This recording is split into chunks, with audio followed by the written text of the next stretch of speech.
Now, preview time. So let's take a look at what's coming your way.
For 42 years, he has terrorized this town. Tonight, it ends.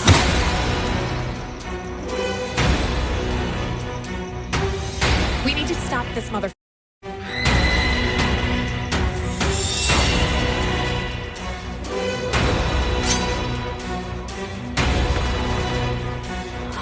We need a plan of attack. We have to get these people out of town. How can he still be alive? This is Officer Williams. Our night isn't over yet.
What's going on, everybody? Welcome to another brand new installment of Renegades Reviews, exclusively here as always on the Casa D18 Studios channel.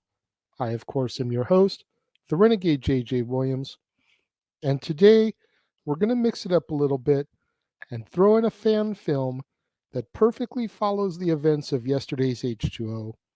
We're going to discuss The Haddonfield Nightmare, starring Peter Jurek, Alice Bozga, Kate Kelly, Christina Reyes, Andrew Colley, Cody Falk, Dwayne Hayden, Connor Whitman, and Braden Timmons. What's going on, everybody? Thank you for joining me here once again for another brand new installment of Renegades Reviews. And as I said in the introduction, today's film is another fan film that picks up after Halloween H2O, and myself, Jeff, all the people that kind of hate on Halloween Resurrection, which we'll get into tomorrow, kind of feel that this is the true sequel to yesterday's film H2O, which is why I'm going ahead and inserting it here and now, even though it very easily could go after the events of Resurrection. Since we feel this is the true H2O sequel, we're covering it here. And our movie opens on October 31st, 1998, as two officers are transporting Michael Myers.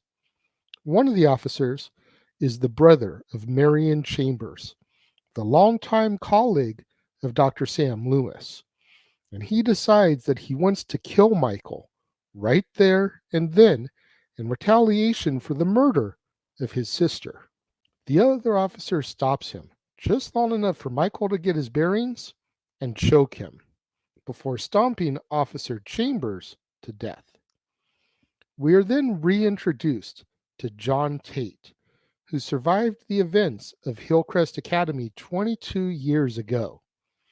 John currently resides in Haddonfield, Illinois, and is a psychology professor at Haddonfield University, who teaches his students now about the Myers incidents as part of his curriculum. Tate tells the students that Michael burned in the fire at Haddonfield Memorial Hospital back in 1978, and when asked about the events at Hillcrest Academy, claims that they were never attributed to Myers as the DNA wasn't a positive match. When John is then asked about the whereabouts of Laurie Strode, he says that she died in a car crash 2 years ago. One of the students, who just so happens to be John's daughter, Lauren, goes to visit her dad in his office after class. She then tells him that he almost blew his cover when asked about Laurie during class, as her friends thought he was acting kind of weird. Meanwhile, two other students take a drive out to an old abandoned building, which ends up being none other than Smith's Grove Sanitarium. They go inside and look around, kind of investigate, but when one student swears that she sees something, she bails, heading back to the car. When the other student finally returns to the car, he finds her killed just before Michael turns around and kills him as well. The next morning, Lauren and her friend, Vanessa Cooper, learn that Professor Jennifer Harrison has also been killed that same evening. The police show up at John's house in order to question him, as he was the last person that Jen spoke to. Lauren then goes to check on her dad, who tells her that he thinks Michael is behind Jen's death. When John passes this information on to the police, Sheriff Baker doesn't believe him and tells John not to bother them again without some kind of concrete proof. On Halloween night, Jacob Cox sneaks into his girlfriend Becca Daly's house, dressed as Michael, in order to scare her. When he goes back to close the front door, he's attacked and killed by Michael. Becca then is attacked and chased up the stairs. When Laurie arrives with Vanessa and Vanessa's boyfriend Austin Miller to pick Becca and Jacob up for a Halloween party that evening, Austin goes inside the house, only to find Becca dead. After waiting for a bit, Lauren and Vanessa decide to go inside the house, only to discover the dead bodies of Becca, Jacob, and Austin, as well as none other than Michael Myers in the flesh.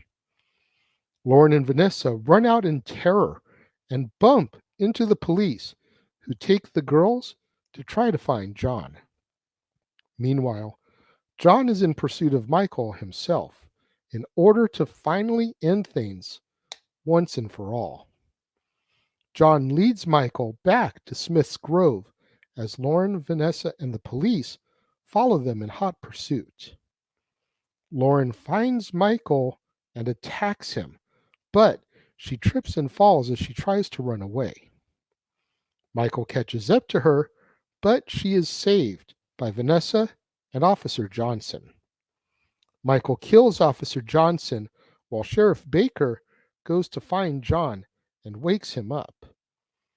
John then finds Lauren and Vanessa and tells them to go wait outside. Sheriff Baker then fires 4 shots into Michael and he goes down. But when Sheriff Baker goes to check and see if Michael is dead, Michael stabs him. John then approaches Michael for their final confrontation, and John knocks Michael down before beating him with a crowbar. John and the sheriff then leave Smith's Grove, and we hear Michael still breathing, and our movie comes to its end. See, right then and there, this story already sounds 100 times better than what we're going to discuss tomorrow with Halloween Resurrection. So again, you can kind of understand why we feel this is the true sequel. Plus, this follows John Tate more.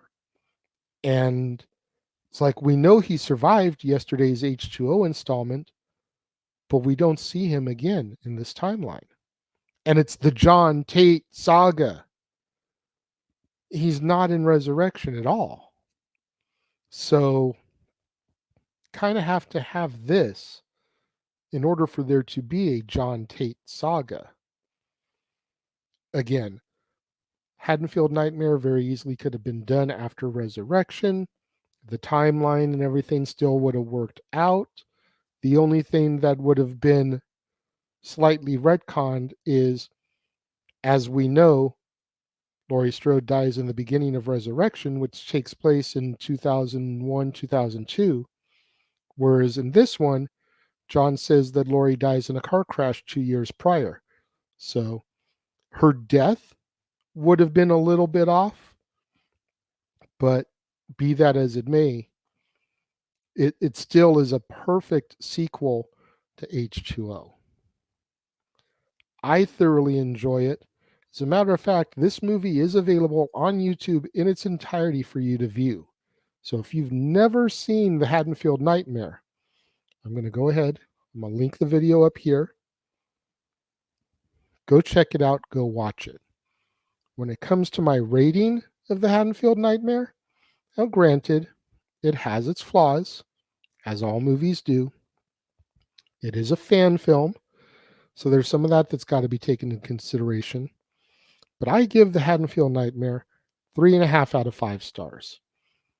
I will go as far as to say that it's not a sequel that I feel like I can watch repeatedly just for no real reason.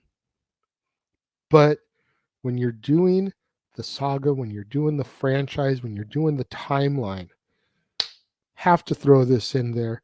Give it the credit it's due. Braden Timmons and company did an amazing job. 3.5 out of 5 stars for the Haddonfield Nightmare. What do you guys think of it? Those of you that have seen it and are watching the premiere, leave your thoughts and comments over here. If you're watching on demand later in the day, leave your thoughts and comments down here. But let's have that conversation, that discussion, that debate, that interaction about the Haddonfield Nightmare. And again, if you haven't seen it yet, one more time, we'll link it up here in the description. Make sure you go and check it out. Give Braden Timmons and company the love that they deserve. And make sure you guys tune in at the top of the hour, right here on the Casa D18 Studios channel, as it's time once again to open the doors to Statboy Sports Bar, featuring Dory Lou. Back at its normal time this week, as Jeff Meacham will be in the producer's chair instead of me, Statboy's Sports Bar, featuring Dory Lou. The food is hot, the beer is ice cold, the seats are warm, so pull up a bar stool, join Statboy Mike Caldwell, Dory Lou, and whoever else he decides to welcome into the sports bar to discuss professional sports. And then later on this evening on the Jeff Meacham Network will be the return of the flagship Talk Wrestling. 10:05 Eastern, 7:05 Pacific, immediately following WWE NXT. It'll be on the Jeff Meacham Network and across the Jeff Meacham Network multiverse of media, NoDQ.com, the Greg Cherry brand, and of course right here on the Casa D18 Studios channel. And then tomorrow, back here on the Casa D18 Studios channel, will be another brand new installment of Renegades Reviews. And we're going to take a look at the official theatrical sequel to H2O, Halloween Resurrection, starring Busta Rhymes, Bianca Kodchlik, Sean Patrick Thomas, Katie Sackhoff, Thomas Ian Nichols, Daisy McCracken, Tyra Banks, Brad Lorry, and Jamie Lee Curtis. You're not going to want to miss out on that right here on the Casa D18 Studios channel, on the Jeff Meacham Network, Renegades Reviews, Statboy Sports Bar, Talk Wrestling. So much content coming for the rest of the month. Make sure you tune in and check it all out. To all my fans and friends out there, thank you so much for tuning in and joining me today. I greatly appreciate it. Make sure you smash that like button. Make sure you're subscribed. Make sure that notification bell is turned on so you're alerted anytime a video goes live right here on the channel, as is the case with Talk Wrestling, Statboy Sports Bar, Open Mic Night, pay-per-view PLE coverage, etc. Share this video with your family, friends, loved ones, co-workers, cinephiles, fans of the Halloween saga, fans of the John Carpenter films. Anybody who you can think of that is a fan of the Michael Myers franchise that maybe has never seen the Haddonfield Nightmare before. Share this video with them. Get the numbers up for me. Get the numbers up for Braden and crew. It's the only way we're going to boost up our visibility in YouTube's algorithms so I can eventually get monetized, make some money on this endeavor. Thank you once again to everyone who tuned in to join me today. It means more to me than you'll ever know, and I will see you guys next time.